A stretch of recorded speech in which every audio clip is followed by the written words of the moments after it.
Hello and welcome to In Your Town. And this month we are coming to you from Llanelli.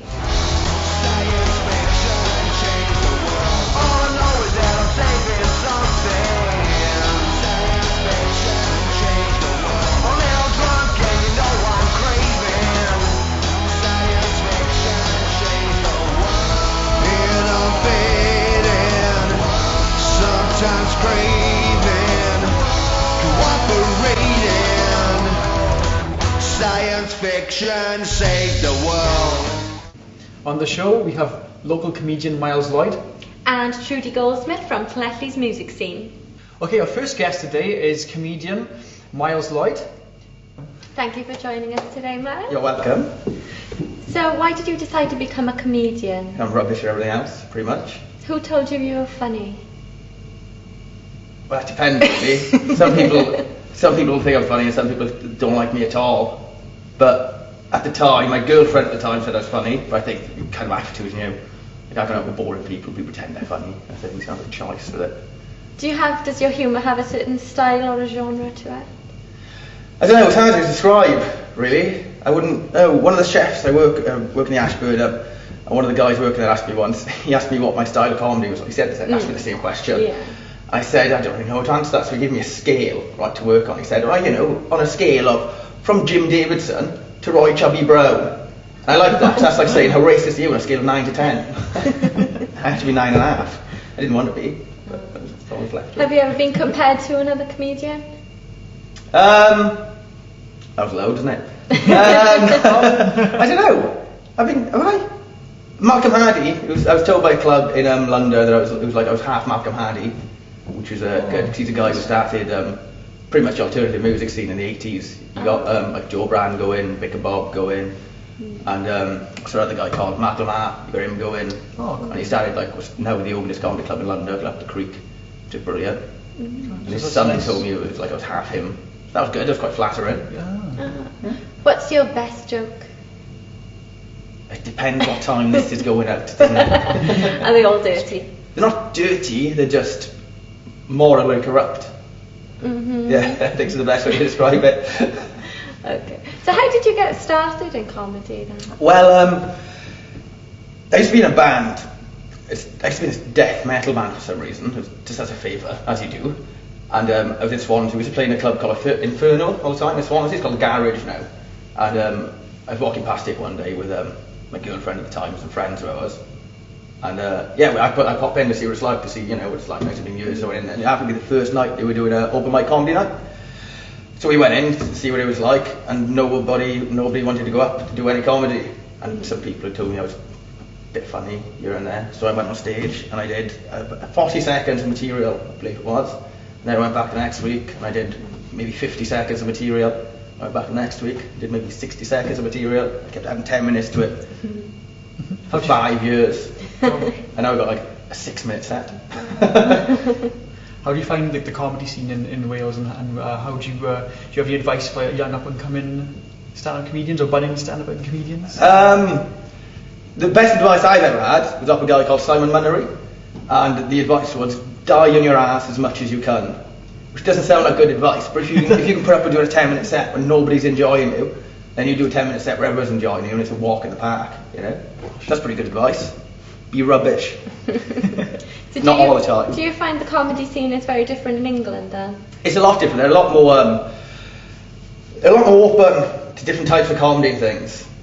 Like in Wales, it just seems that there's just a bigger comedy scene in England, like in past, I've been living in London and that for a while, and there's more clubs where people are more used to different types of comedy and different styles of comedian and that. But then in Wales, because there's not much of it, I think people are more expected to see like mainstream comedy, like Michael McIntyre and Jimmy Carr and that. And then when they turn up to a comedy club, there's some psychopath with a guitar. They don't know how to take that. It kind of it's a tougher scene. It either goes down well or it kind of it doesn't it? It's one of those kind of you love it or hate it, I guess, isn't it? What do you what you tend to find, isn't it, with the gigs? Yeah, it's very hit or miss. Yeah. When you've had a bad gig, does that ever get you down? Well, it varies, because a lot of the time, like sometimes you do a gig, like you'll get a standing ovation for it, and then the next night you'll be in a different club somewhere else and you do exactly the same set and you get booed off stage kind of thing, So a lot of the time it's, it's horrible to say, but it's down to the room, the crowd and that. But then, like, there's the odd occasion where I've done a gig and it's been completely my fault. Yeah. At the end of it, you kind of just want to leave. I did a gig once in a club in London, and it was like an hour after my girlfriend left me, so I wasn't in the best mood. I felt a bit rubbish anyway, and I managed to do like 4 minutes of a 20-minute set before I gave up. Many wouldn't do a gig. Yeah, I shouldn't have. It's, I shouldn't have. I got really drunk in the hour before, thinking that'll work, couldn't it? That'll help. And it was just an awful experience. And at the end, like 4 minutes in, I just said to the compere, like, I need to leave.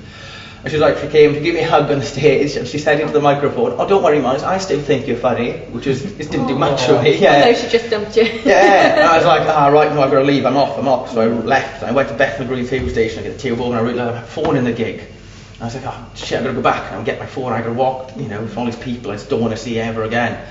I went in, I looked at my phone, I realised it was on the stage, and not only did I ruin the night for everyone there, but I had to push past all these people who were watching the comedian who was already on stage, sort of like stop him and go, excuse me, I need to get my phone, and then pick that up and turn around and look at all these dismal faces again, and then leave again. That wasn't great. No. How do you deal with hecklers then? Wit helps. Yeah. So it's got to be very quick, hasn't it?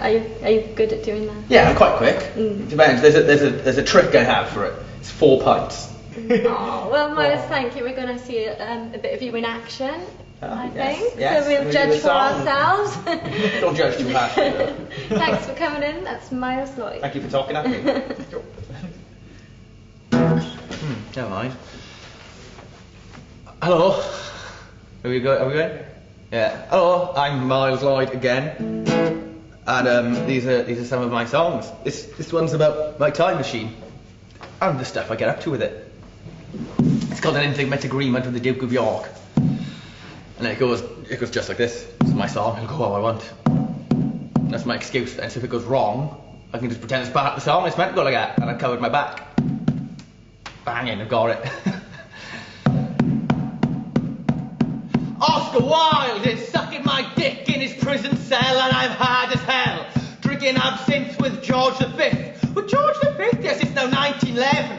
Get myself a job as a babysitter in 1905 to kick a baby Hitler. Get myself a picture of Eisenhower's dong and blackmail him into killing all the Viet Cong. I built myself this time machine by spinning round and round a lot of batteries. Now I've got no time to waste in an ironic twist of fate. Cash for gold, cash for gold. I've invented cash for gold, cash for gold, cash for gold. Thatcher's only 10 years old. Let's go ride my time machine. We get through it on the roof, I am a trampoline. Let's go see our future race in a new current future state. The year is 2041. A hit single hippopotamus is now referred to as a hippopotami.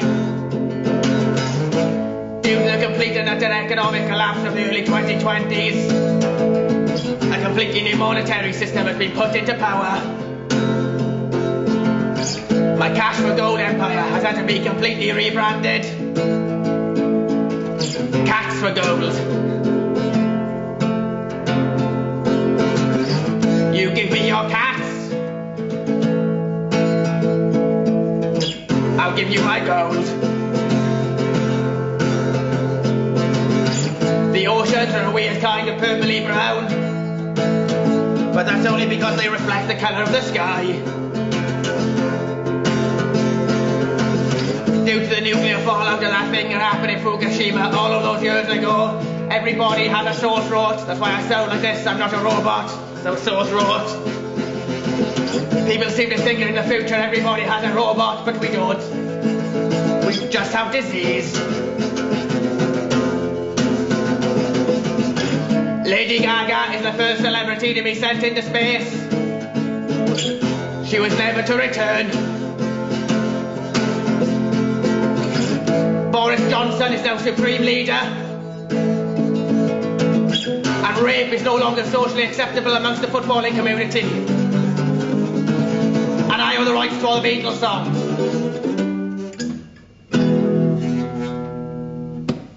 It's because that last thing was a Beatles riff. That's what the joke is, buddy. That was one of my songs. That worked, didn't it? Did you do the next one? Yeah? Alright, well this is about all the ghosts I can see everywhere. Because I can see a lot of ghosts everywhere, apparently. I can't, it's just a joke, it doesn't matter. It's called Ghosts. There's ghosts around me. I can see the dead, and they're giving each other head. These ghosts are everywhere.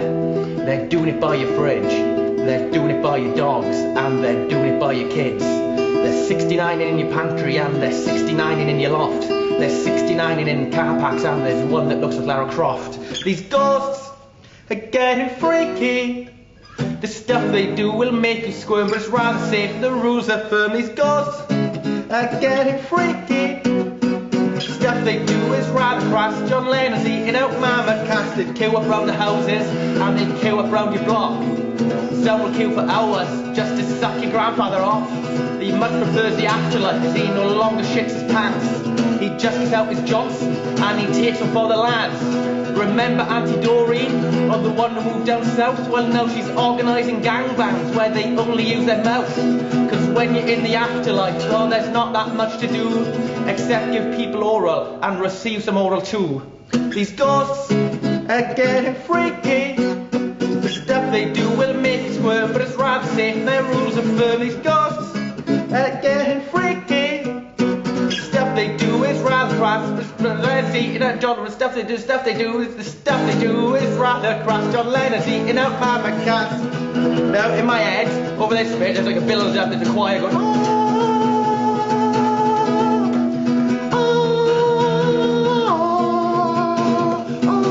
There's drums kind of slowly building up, and there's a theremin, and it's kicking off. And in my head, it's a banging song.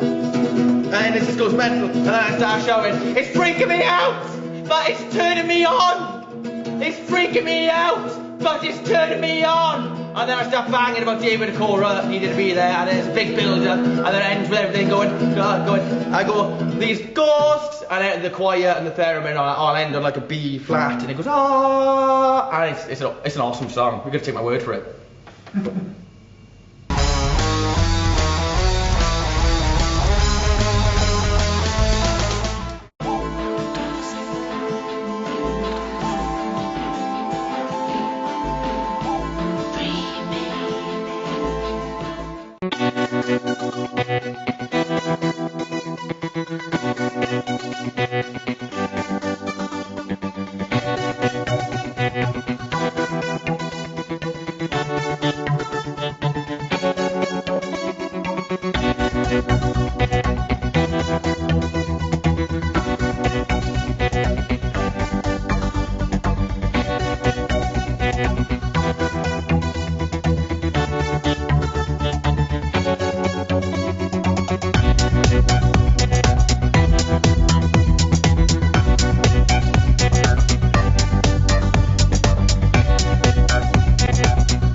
Welcome back.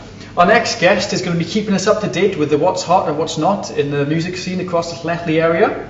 Trudy Goldsmith is with us today. Trudy, thank you for coming. Welcome to the show. That's okay. Thank you both very much for having me. Great to be here. It's great. Thanks. So, Trudy, what exactly is Llanelli music scene all about? Okay, right. Well, originally it was a project started by LlanelliTown.com, which is an online community news magazine. And I started working with the music scene around January of this year, alongside Keith Evans. And I think we've tried to take it a step up, really. It was originally a web page, or should I say Facebook page, and then it bounces onto the Llanelli Town website. And it was basically gig reviews at that time, and the person working for Llanelli Music Scene would take photos and post them up on the Facebook page. So he was promoting bands through, well, just putting their photos out there and things like that, and people would see them then, you know, it's all promotion.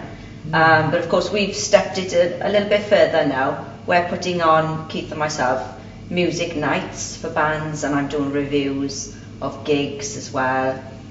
We put that on the Facebook page and then bounce it to the LlanelliTown.com page and the Llanelli Town Facebook page. So it's just trying to get bands out as much as possible, all around the Llanelli area really, because there's such a huge music scene people don't really realise about in Llanelli itself, and of course the surrounding districts.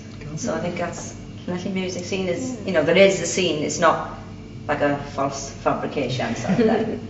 It does actually exist. So what's the predominant kind of genre of music in Llanelli then?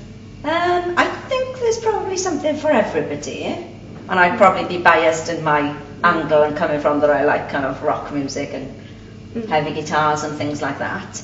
So from my angle then I'd be looking to go to little pubs around Llanelli like the Mason's Arms or possibly the Casbah or Kilkenny Cat, where I'd see my kind of music, but there's quite a folk scene as well, and then if you were into folk music you'd be looking to go to somewhere like the Queen Victoria Club each week, or indeed the Bucket and Spade, another local pub down by the beach. They've started an open mic folk night as well now each week.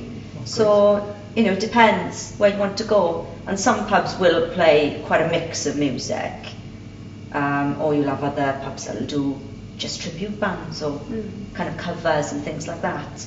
So it depends what you're into, where you go, but I think there's something for everybody, and indeed there's solo artists on the duos, not just bands that I might like, you know. That's great. Yeah, so there's a bit of everything really around the place.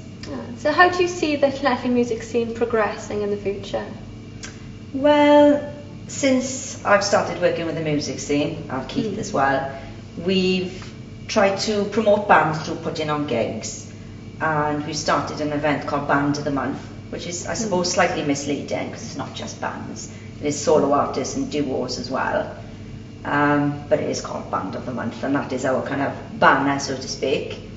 So I think we need to take that forward, because we've got a flagship pub that we're working in called the Kilkenny Cat. We need to move forward and expand to other venues around the town as well, and also to different kind of genres of music, as I say, not just, although it's not all kind of rock. I think we've had bands, we've had a bit of folk on our music nights, but also rock and roll, blues, and of course heavier bands, but not extremely heavy, because that doesn't go down in the Kilkenny Cat. But I think we need to expand our genres a bit and go to different pubs. So that's what we plan to do, and work with other people really, obtaining sponsors, so that we can get more bands out there and think up new ideas of how we can promote even more really. Oh, that's great. So for like bands who are in the area who are unsigned and looking for a record deal, is that a good way to go forward then? Is that always a productive way, or is there other advice you could give aspiring artists? Yeah, I think it's definitely, you know, an excellent idea to get out there and play. Even though somebody could say, well, it's Llanelli, you're not playing, you know, a big city, but you're out there and you've got the web. Most bands seem to have Facebook pages these days, and some have got websites. So Llanelli Music Scene can help promote them. Maybe put them on at a gig, promote them by, well, videoing the gig, doing reviews, taking photos of the event. So more people will get to see their things, and we link their pages. So I think that is a really good idea. But like, there is one group in Llanelli called Sonic Tempo, and well, they're a duo, and they don't actually play live, they just record everything. And they've approached lots of radio stations, so they're getting lots of airplay all around the world really. So I'd say to bands too, that's another good idea, not just getting yourself out there, but approaching all the radio stations or getting on the playlists as well, because that seems to be working for Sonic Tempo without actually gigging at all, you know. So that's another thing to think of, besides of course the massive World Wide Web and all its marvellous things that it does. Yeah. Oh, that's great. And do you say you do like a Twitter account as well, so people could, if they want to keep up to date with the gigs that's happening? Yes. And stuff, they can follow you, I believe, on Twitter. Is that That's right. Yes, we do have Twitter too. I'm overshadowing that by the Facebook on LethleyTown.com website. But yeah, we do have Twitter, and anything we put on our Facebook page, it automatically updates to the Twitter page. Oh. So it filters through, and sometimes I go on it and write a few other things as well, and try and add bands, because some bands might be on Twitter and they're not on Facebook. You know, it's not usually the case, but sometimes. Yeah. So, Facebook is the making biggest sure. platform. Yeah, definitely. Are there any other success stories coming out of Llanelli at the moment? Well, there is a band that's quite big in the area called Cadra Buns, and they've made lots of videos and toured around as well. So they're one to watch, and I suggest YouTubing them. See what you think of them, really. I think I've heard of the name Cat Ribbons. It sounds like it's one of those bands where the name goes around. And Yeah, because I know you've they got to play find the music. Reading Festival as well, so wow. they've got around quite a bit really, and have quite a following. And I've played some free gigs in Llanelli and Carmarthen in the past few weeks.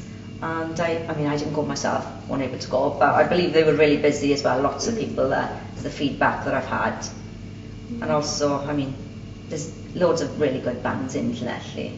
Like, we've had Battle of the Bands, Carmarthenshire, and Llanelli. You know, we've got the winners there, the Zookeepers. So they did really well, because they went to play Beach Break live then. Gosh. Is that the prize that you get? You get to Yeah. play a gig? That's Oh, it, that's yeah. great. So get to play a festival. Yeah. That was their brilliant. prize.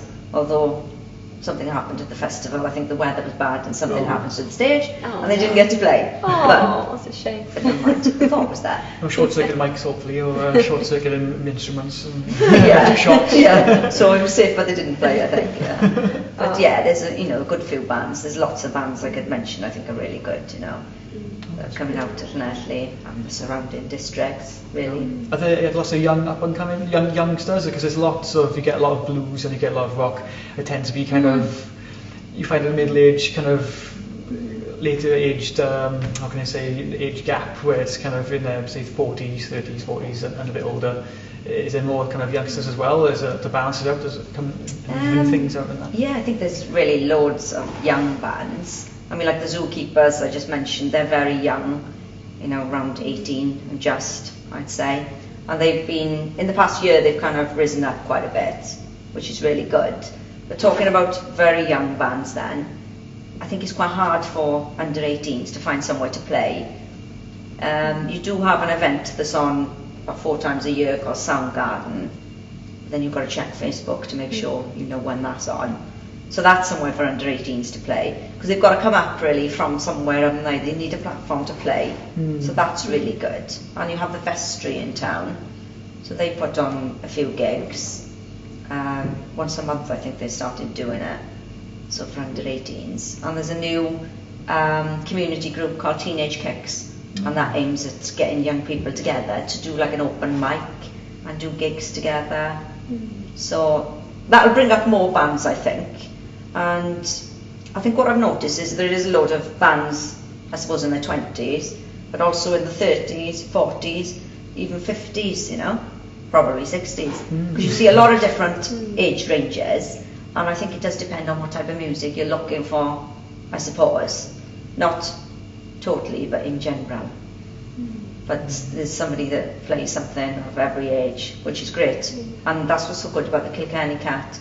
You could put on a young band, or you could put on, you know, some guys who might be in their 50s and play blues, enjoy blues, whatever, and that'll go down, and they'll go down well together. So it's good. I think it's so, yeah, it's thriving. Yeah, so there's lots to look forward to in the Llanelli music scene then. Yeah. Well, Trudy, thanks for being with us and for giving us all your information. And remember, if you do want to get in touch with Trudy, you can find her via Facebook or Twitter. And well, I think we're going to take a look at Trudy in action with some of her bands. Hi, I'm Trudy from Llanelli Music Scene. We're here tonight in the Kilkenny Cat, the July Band of the Month event. I'm here with Stand Up and Shout, who are Llanelli Music Scene's Band of the Month for July. Hi guys, you okay? Hey. Hey. Good that you're here. Thank you for coming. I really appreciate you playing tonight. And as I say, second band is on so far tonight, and Stand Up and Shout a headline then. So guys, what can we expect from you tonight? What kind of songs are you going to play? New stuff. We are playing 2 new songs, so I don't think anyone else has heard us. Oh, excellent. It's new stuff. So we can expect some new sounds? Yeah, one very new one. Oh, that's one so brilliant. far, so that's good. Absolutely brilliant. So when's your new EP out? Friday the 2nd of August, and we will be doing an EP launch night in the Masons. Excellent, and that's on the 2nd? Yes, on the 2nd, yeah, at 8 o'clock. We don't know who's supporting us yet, but that'll be on Facebook.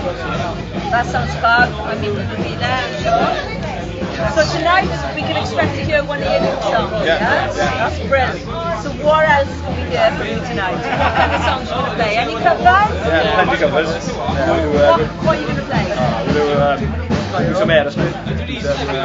Live or might do some Valentini videos. See how that goes. Sounds great. White Stripes. Yeah, Art Monkeys. Yeah. And how about originals? Come on, listen. The usual. Here's some of the original songs. Come on. The one that Throw was the on. names, throw the names. The one that was on the Net Music Scene, the Oh, first one, yeah. fantastic. LettyTown.com. Yeah. Promo. Yeah, excellent. And what's it called? That was No Time, isn't it? Yeah, No No Time. Time. It was about since we got Sally, I remember the band singing a long song. Excellent. So people out there tune into the Letty Music Scene, go on to LettyTown.com, check out the April downloadable player, see Stand Up and Shout on the song No Time. Yeah, a bit of promo there. Yeah. So what else are we expecting? Big shout out to the boys in the crew. What else are we expecting, you guys? One new song. More of that. 2 covers. More of that. More random shout outs like that, hopefully, and yeah, just more music. I want him in the front with us. Oh, brilliant. So, Yeah. we have to go on now. 5 minutes. Yeah, ready, yeah, you're going on, you're going to play. Excellent, looking forward to seeing you play. Thank you very much, guys. Next Friday. Thank you very much, looking forward to seeing you. This next song is the second time we played it. First time we played it plenty.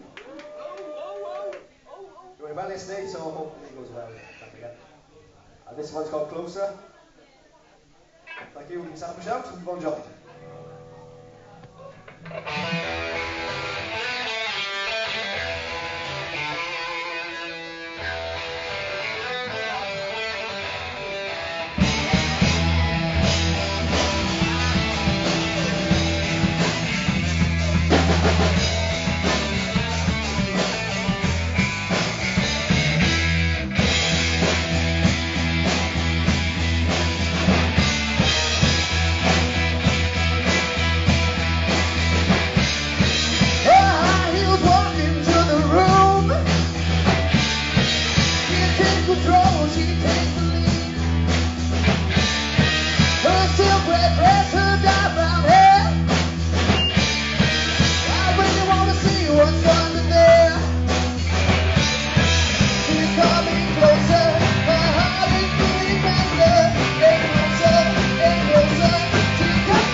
Thank you. Good night.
We have a special guest in the form of spiritualist George Thomas. George, welcome to the show. Thank you very much. Pleasure to be here. So George, you describe yourself as a spiritualist. What exactly does that mean? Well, it's more towards down the kind of the path of how, well, I suppose our ancestors in this country would be before, you know, all the mainstream religions of today came in, which such as Christianity and everything like that came over from main continent Europe. It's more towards, you know, just doing with the earth and everything like that then, and also dealing with obviously people from the other side. Not just, you know, contacting them as you sometimes see on some TV shows and saying, you know, oh, your grandfather tells you everything's fine. But it's more a feeling of sometimes you know someone's there and you can ask them some certain questions then sometimes if they want to respond. So what experiences have you had in your life that have made you want to become a spiritualist? Well, I've always kind of had, I mean, a few of my friends as well have noticed that you find certain weird feelings when you go different places and you pick up on random kind of thoughts and you think, well, that's not quite me thinking this. An example would be when we first started getting into this kind of, you know, noticing that we perhaps weren't alone in the sense of spiritual wise, and there was perhaps a spirit there, was in Aberdare camping. Myself and a friend, we were there, and he goes, oh, can you pick up something just over there? Because we just had this both eerie sense from underneath this bridge, and we both got kind of a skeleton type zombie kind of creature in our minds, and we both described it exactly to each other, and it was really eerie, and he had a lot of problems after it because it's something had latched onto him. And so obviously then we wanted to try and help him, and then me and my mates obviously then all tried to read up on it, and it's kind of made sense to us of how we kind of just were in ourselves, so we kind of went more down that path and got somewhere with it, and we enjoyed doing it. There's a lot of skeptics who kind of doubt a lot of what you might believe in and what you say you've seen. What would you say to the skeptics? Well, it's fair enough. I mean, obviously, you know, I don't go around believing everything that people say. Personally, myself and all my mates and who also come into it have all had, in their opinion, proof. Our friend, she was a complete skeptic, like you said. And we were camping one time again. This always happens when we're camping. We had a massive fire going. It was brilliant. We were the only ones there because it was the start of the season in April. And then it kind of went kind of eerily quiet around the place. I mean, we were in the middle of the mountains, but still.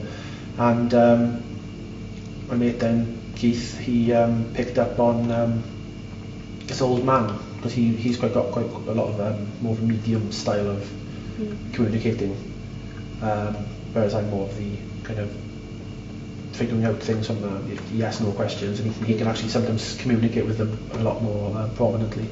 And he kind of picked up with this old man, described him perfectly, and it was pretty much her grandfather. And of course then back to my old question of, your grandfather's fine, but he described him perfectly. Every detail, how he wore his cap slightly to the side, his mannerisms, and he was describing him sort of thing. I mean, my mate there was actually getting a bit teary about how, he felt and how the emotion was coming through him. And then she kind of started to think, oh, okay, hello, what's going on here? This is getting a bit too creepy. And then she kind of, agreed into it, asked us questions, and we developed it for her, took her down the path as well, and she's now a fully fledged member of our little circle group we've got going. And she really, has found the proof to her.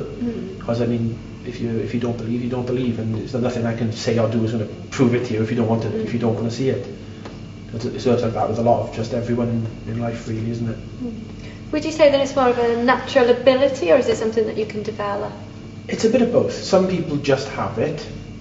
Some people have it buried within them. They can be unlocked, but it's kind of a long journey sometimes. It just depends.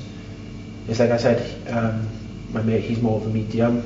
I'm more reading with cards and pendulums. I've got my one here. And then there's others then who have different ones again. Like some people can more take energies out of the kind of the area, such as like the trees and the wildlife and everything, just to take a little bit of energy to just kind of use it for positive means. Because I mean, there are people who try negatively influence energies.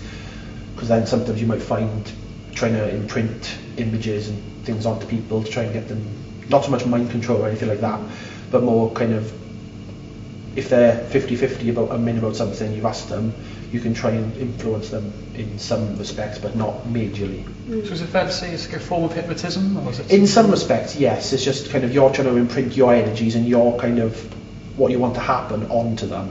And sometimes if they're kind of more susceptible to it, then sometimes it can happen, but not always. It does depend on the person.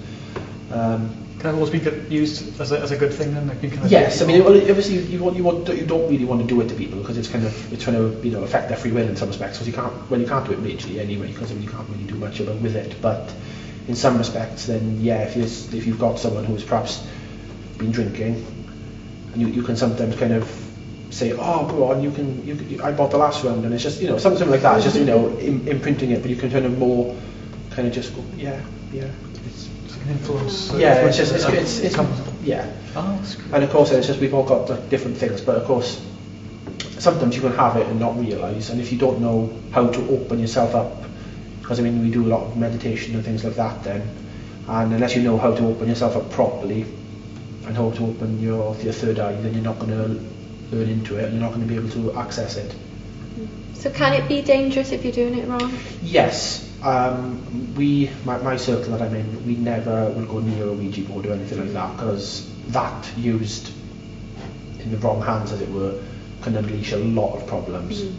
A mate of ours who was also in our circle, he had something, it wasn't to do with a Ouija board, but he'd opened himself up and he managed to, not possessed, but he had something latch on to him.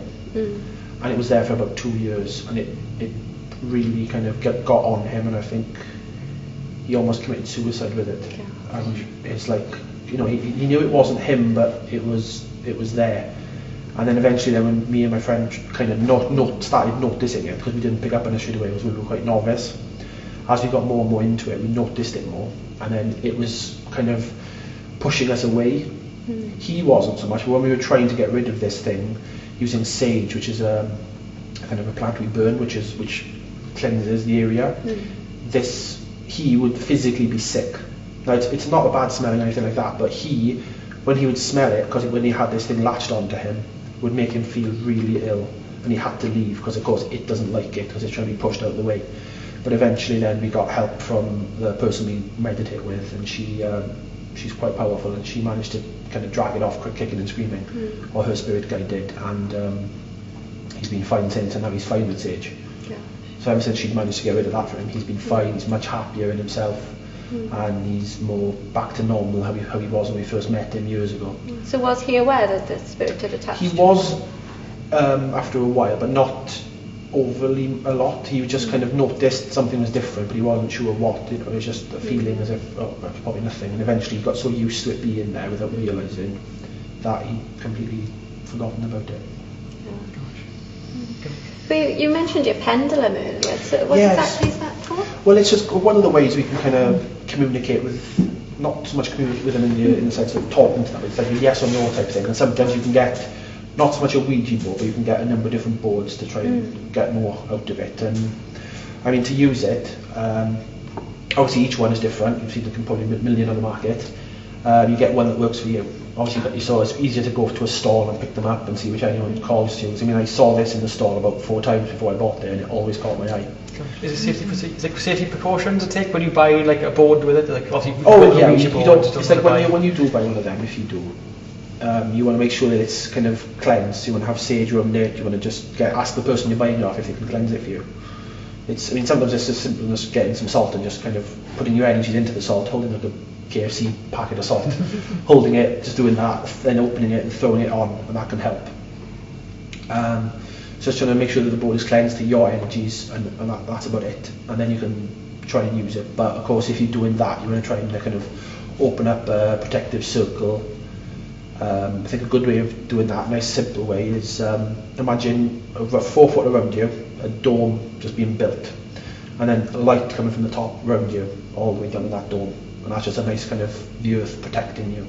So it's not using your own energies, which can be draining if you are kind of under attack from something from the other side. And it's just then a bit more for protection. It only lasts about 12 hours unless you kind of reinforce it, and then it'll just kind of go down by itself. So yeah, I mean, I've built this sort of side, and then you ask it then yes or no questions, and you ask it first of all, what's yes, and for me, I'm just going to do it now, it's like, that's a yes. Sometimes it's only very small circles, depending on how strong the energy is coming through from where I am and everything, and then obviously then swinging side to side as a no. Could it just be questions that you asked about yourself, or could you do it for questions about you can do it for anything, but it's just kind of, you've got to ask it, perhaps, you know, is this person doing this, or gotcha. You know, it's like if they ask me a question, I can ask it yes or no questions. If they ask me, then I ask it for them. Right, gotcha. Trudy, do you have a question you'd like to ask? I can't really think of anything. I'd like to know whether I'm going to win the lottery, but I don't buy a ticket, so that's not likely to happen. They do increase exponentially if you buy the ticket. But yes. Well, I can tell you if you're going to win it, but I can't tell you if you're going to win £1 or 100,000. So. Gotcha. So it's £10. Yes. How about bands or something, guys? If anything you got in mind, like might be a successful band in the future, maybe? Is that fair to say? Fair question. Oh, crikey, I don't know. Would this band be a success? Would this band be? But then again, of course, because it can come up sometimes with a maybe, which is kind of a half swinging yet going round in circles, which is then unsure. So I could do that with any band, because as well as that, you've got to look at it in the sense of a bit like Back to the Future. Right now, if things carried out the way they're going, this will happen. But if the slightest thing changes, like tomorrow you stub your toes, you can't do this or that or whatever, but you're 5 minutes late or something, it can completely change the outcome. Interesting. Because I mean, like, and then back to Doctor Who then, is like, you've got some things which are fixed points in time, in kind of a fate type way, and then other things which are continuously in flux around it. So you can never be 100% sure. It's the same with tarot readings. It can be 100% accurate now. If you do it again this time tomorrow, it can be 80% accurate for this exact same question. But it's continuously changing, so you can never be overly accurate. I mean, I've had experiences where I've given tarot readings to my friends, and then I've completely forgotten about them, because I mean, they don't always, because you're kind of doing it personally for them, and you don't want to like know their personal information. Sometimes you've just told them that's come to you, but then you just kind of forget about it. And then they told me then about 6 months later, oh, that reading you gave me was spot on, this happened on the date, or you told me like the certain month. Sometimes I can get months coming through, and this happened, and then 2 months later when you said this happened as well, and then I've just like gone, whoa, maybe I should carry on with this. So And then some people will just think, oh, it's coincidence, and it's fair enough then if they want to believe that. I mean, I've had, like, well, I could class as a coincidence in some respects, where I've asked, like, just randomly out loud for something, and then I find a card on the floor, a playing card, but you can do readings with playing cards as well, and they correspond to the same cards in the tarot deck, and I can get a reading from that, and it's kind of quite weird then how that kind of comes about.